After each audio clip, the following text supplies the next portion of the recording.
भूमि पूजन के साथ ही क्या इस देश की सियासत एक नई धुरी पर जा टिकेगी? क्या वहां से हर पार्टी अपने आप को, अपनी पहचान को एक नया शक्ल देने की कोशिश करेगी? इसी मुद्दे पर चर्चा के लिए हमारे साथ खास मेहमान AIMIM के चीफ असदुद्दीन ओवैसी जी जुड़ गए हैं आज तक पर। ओवैसी जी, स्वागत है आपका आज तक पर। सर, प्रियंका वाड्रा ने इतनी शिद्दत से प्रभु राम के लिए अच्छा सा ट्वीट किया, आप उनकी राम साधना क्यों भंग करना चाहते हैं ओवैसी जी?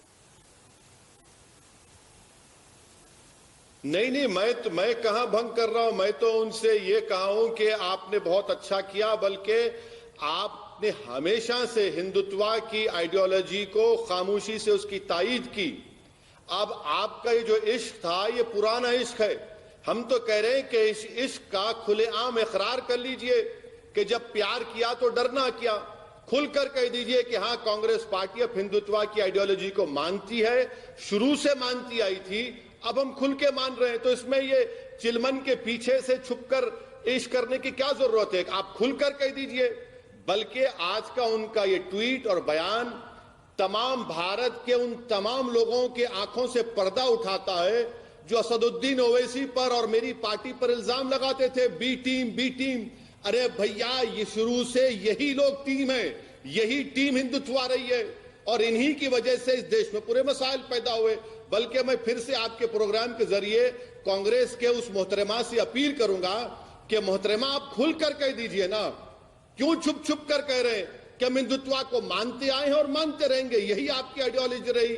आप दिल्ली में एक बात बोलते हैं, स्टेट में आपका लीडर एक बात करता है। चलिए, बहुत अच्छा हुआ कि आपने खुलकर देश को बता दिया। अब भारत के जो लोग सेकुलरिज्म पर यकीन आज भी रखते हैं, उनके लिए बड़ा सवालिया निशान बन चुका है। अब उनको तय करना पड़ेगा कि टीम हिंदुत्व का साथ देंगे या टीम इंडिया का साथ देंगे जो सेकुलरिज्म पर यकीन रखते हैं। कई सारे बड़े मकाम और महत्वपूर्ण मकाम इस पूरे मामले में आए। जब सबसे पहले राम चबूतरे पर राम की मूर्ति रख दी गई थी, प्रभु राम की, उसके बाद दिल्ली तक खबर गई। पंडित जवाहरलाल नेहरू ने उस वक्त के उत्तर प्रदेश के मुख्यमंत्री जीवी पंत को कहा कि आप यथास्थिति बहाल कराइए। डीएम ने फिर इससे इनकार किया, कहा कानूनी रूप से मामला हो। तो शुरू से, चाहे वो नेहरू हो या फिर उसके बाद राजीव गांधी, उन्होंने तो यही कोशिश की कि वहां पर कोई भी विवाद पैदा ना हो। तो फिर आप ये इल्जाम कैसे लगा सकते हैं ओवैसी जी? मैडम, सबसे पहली पॉइंट कि मैं आपकी हरगिज इस बात को मानने को तैयार नहीं हूं कि कांग्रेस वहां पर कंट्रोवर्सी नहीं चाहती थी। कांग्रेस खुलकर मिली हुई थी और मिली हुई है। नंबर 1 पॉइंट, वो राम चबूतरा बाबरी मस्जिद के बाहर था मैडम। अंदर मस्जिद के अंदर 22-23 दिसंबर की रात में चोरों की तरह वहां पर मेंबर रसूल पर मूर्तियां रखी गई। पंडित नेहरू अगर जीपी पंत को सख्ती से कह देते, वैसे थे देश के प्रधानमंत्री, कि निकालो, उसको निकाल के साफ करो, और जिसकी मस्जिद है उनके हवाले करो, उन्होंने नहीं किया, सिर्फ खत लिखकर खामोश हो गए। और जीबी पंत के नायर को कह सकते थे चीफ मिनिस्टर। क्या कोई कलेक्टर चीफ मिनिस्टर की बात को इनकार कर सकता है? मैडम, मुझे समझाइए। अरे उन्होंने कहा कि कानूनी लॉ एंड ऑर्डर सिचुएशन पैदा हो जाएगी। उन्होंने आशंका जाहिर की, डीएम के नायर ने, कि लॉ एंड ऑर्डर सिचुएशन खराब हो जाएगी, तनावपूर्ण स्थिति है, खून खराबा हो सकता है। ऐसा है ना मैडम कि जब मस्जिद की बात आती है तो लॉ एंड ऑर्डर का मसला पैदा होता है।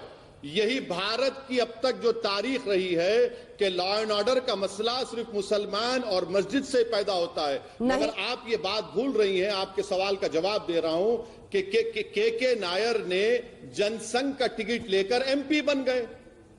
क्या 86 में ताले खोले गए? क्या वो भी लॉ एंड ऑर्डर का मसला था, बगैर मुसलमानों को सुने? क्या 86 में जब ताले खोले गए तो कौन था चीफ मिनिस्टर? कांग्रेस के वीर बहादुर सिंह थे। कौन था प्रधानमंत्री? राजीव गांधी थे। जब वहां पर 1989 में शिलान्यास की सेरेमनी हुई, पत्थर रखा गया मंदिर के निर्माण के लिए, तो क्यों राजीव गांधी ने बूटा सिंह को भिजाया एज ए होम मिनिस्टर? क्या एनडी तिवारी उस वक्त के चीफ मिनिस्टर नहीं थे? क्या कांग्रेस पार्टी नहीं जानती कि 6 दिसंबर 1992 को नरसिम्हा राव 48 घंटे तक पूजा कर रहे थे? आपकी दो बातों पर, वो नहीं रोक सकते थे बाबरी मस्जिद को? दो बातों पर सर काउंटर आर्ग्यूमेंट, आपकी दो बातों पर काउंटर आर्ग्यूमेंट। एक तो आपने कहा कि जब मस्जिद के बारे में बात होती है तभी लॉ एंड ऑर्डर और सिचुएशन खराब होती है, खून खराबा होता है। और दूसरी तरफ आप देखिए, सबसे पहले 30 अक्टूबर 1990 मुलायम सिंह यादव ने जब कार सेवकों पर फायरिंग का आदेश दे दिया तो वो किसके खिलाफ था सर?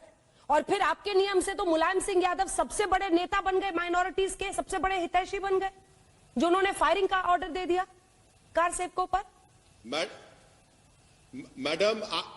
मैडम आप भूल रहे हैं कि मुलायम सिंह ने भी हमारी अपनी सियासी रोटी हमारे खून पर सेकी है। मुलायम सिंह ने अगर फायरिंग का ऑर्डर दिया तो उनको जवाब देना है। मुलायम सिंह की यह भी गलती है, मैं बता रहा हूं आपको, कि जब बाबरी मस्जिद का डेमोलिशन हो गया, दोबारा मुलायम सिंह चीफ मिनिस्टर बने तो मुलायम सिंह सोते रहे। उस केस को सिर्फ एक नोटिफिकेशन जारी करना था, क्रिमिनल केस का। मुलायम सिंह नोटिफिकेशन जारी नहीं किए। मुलायम सिंह चीफ मिनिस्टर बने, जारी नहीं किए। मुलायम सिंह जब डिफेंस मिनिस्टर बने, वो मुंबई में फसाद हुआ तो श्री कृष्णा कमीशन ने कहा कि मुलायम सिंह जी हमको मिलिट्री के मूवमेंट्स दीजिए, तो मुलायम सिंह इनकार कर दिए। मैडम, जितने हमारे मसीहा बने, जितनों को हमने वोट दिया, जितनों को हमने हमारा हमदर्द समझा, अपना सेवियर समझा, उन्होंने हमारे जिस्म पर इतने खंजर मारे कि हमारे जिस्म पर कोई निशान बाकी नहीं है। उन्होंने तो मुलायम सिंह यादव ने तो सर कल्याण सिंह से भी हाथ मिला लिया था। मुलायम सिंह यादव ने तो बाद में कल्याण सिंह से हाथ भी मिला लिया था और तब बैठकर अफसोस जाहिर कर रहे थे कार सेवकों के लिए। बिल्कुल सही कह रहे हैं आप, बिल्कुल सही। कल्याण सिंह 2009 के पार्लियामेंट के इलेक्शन में मुलायम सिंह यादव की पार्टी ने कल्याण सिंह से इत्तेहाद किया, उनके बेटे को सीटें दी, इलेक्शन लड़ा। बिल्कुल सही आपकी बात। तो यही तो मैं कह रहा हूं ना कि जहां पर मस्जिद की बात आएगी, जहां पर मुसलमानों की बात आ गई, तो हमेशा यह देखा जाता है कि भाई बड़ी कम्युनिटी का वोट तो नहीं, कहां नुकसान नहीं हो जाएगा। और मुसलमानों को डरा डरा कर ये वोट लिया गया, कांग्रेस, मुलायम सिंह हो, बीएसपी हो, सब पार्टियों ने, एनसीपी ने, कि हम तुम्हारे सेवियर हैं, मगर कुछ नहीं किया, धोखा दिया। हमेशा हमको गरीबी और मुफलिसी हमारा मुकद्दर बनाकर रख दिया, फसादात हमको तोहफे दिए। आप ये क्यों बोल रहे हैं कि मुलायम सिंह यादव के बेटे अखिलेश, मुजफ्फरनगर का राइड भी तो उनके जमाने में हुआ। क्या किया अखिलेश? 50,000 मुसलमान अपने घर से बेघर हो गए। यही तो मैं कह रहा हूं, यही तो हमारी तकलीफ है, यही तो हमारा गुस्सा है, जिसको दुनिया को समझने की जरूरत है।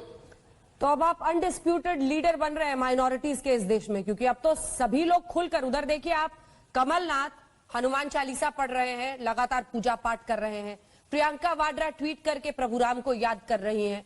तमाम ऐसे नेता हैं अब कांग्रेस के जो खुलकर प्रभु राम को, राम मंदिर की बात कर रहे हैं। तो अब आपको लग रहा होगा कि वो जगह खाली है अब माइनॉरिटीज के एक ही नेता देश में, और वो हैं असदुद्दीन ओवैसी जी। मैडम आप प्लीज, आप मुझसे नाइंसाफी कर रही हैं। आप बेहतरीन जर्नलिस्ट हैं, बेहतरीन एंकर, मैं आपको मानता आया हूं, मगर आपने हमेशा मुझसे सवाल किया है। मैंने हमेशा आपसे कहा कि मैं एक लकीर का फकीर हूं, मैं मुसलमानों का लीडर ना हूं, ना कभी बनूंगा, ना कभी, मेरी सोच में भी नहीं है। मेरा एक ही लड़ाई है कि भाई संविधान में जो उसूल है, जो राइट्स हैं, उसको इंप्लीमेंट करो। जिसको मुसलमानों ने अपना मसीहा समझा, चाहे वो लेट राजीव गांधी हो, वो आपके नरसिम्हा राव मनूस हो, या फिर आपके तमाम रीजनल पार्टीज हो, एक बता दीजिए ना क्या किया आपने, क्या किया मुसलमानों के लिए। अगर आज भारत में इंडिया का मुसलमान पढ़ लिख रहा है, अपनी जिंदगी अपने घर में चिराग जला रहा है, तो जिम्मेदारी के साथ कह रहा हूं, ये नाम निहाद सेकुलर पार्टियों ने कुछ नहीं किया, धोखा दिया, डरा डरा कर हमारे वोट हासिल किए। यकीनन मैं फिर से कह रहा हूं, जो काम कांग्रेस ने शुरू किया उसको बीजेपी ने मुकम्मल किया। बल्कि मैं प्रधानमंत्री से आज भी कह रहा हूं कि आप मत जाइए बहसते प्रधानमंत्री। अगर आप जाते हैं तो आप बहुत बड़ी गलती कर रहे हैं, देश के आईन के खिलाफ, संविधान के खिलाफ। मगर नरेंद्र मोदी को अपने साथ कांग्रेस के तमाम लीडर्स को लेकर जाइए।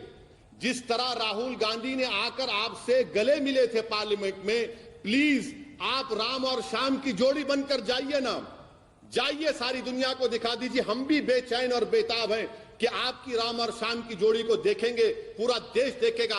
अरे ट्वीट क्यों करते हैं? 20 किलो का आप कमलनाथ भिजाते हैं। मैडम, यही वो कमलनाथ हैं कि 84 के सिखों के राइट्स में इसका क्वेश्चनेबल रोल रहा है। क्या नरसिम्हा राव की आज बड़ी तारीफ करते हैं? क्या नरसिम्हा राव 48 घंटे तक गायब थे जब बाबरी मस्जिद शहीद हो रही? नरसिम्हा राव गायब थे जब सिखों को दिल्ली की सड़कों पर उनका खून बहाया जा रहा था। ये कांग्रेस की हिस्ट्री है जिसको देश को समझने की जरूरत है। और आज अगर मोदी पावर में है, इसका जिम्मेदार कांग्रेस है। 2004 से 14 तक आपने क्या किया? बहुत बहुत धन्यवाद आपका ओवैसी जी, हमारे साथ चर्चा में जुड़ने के लिए और हमारे तमाम सवालों का जवाब देने के लिए। अब देखिए, राम मंदिर का कल भूमि पूजन का कार्यक्रम होना है। उम्मीद रहेगी कि आज तक पर आपकी प्रतिक्रिया उसके बाद भी मिले। बहुत बहुत धन्यवाद सर।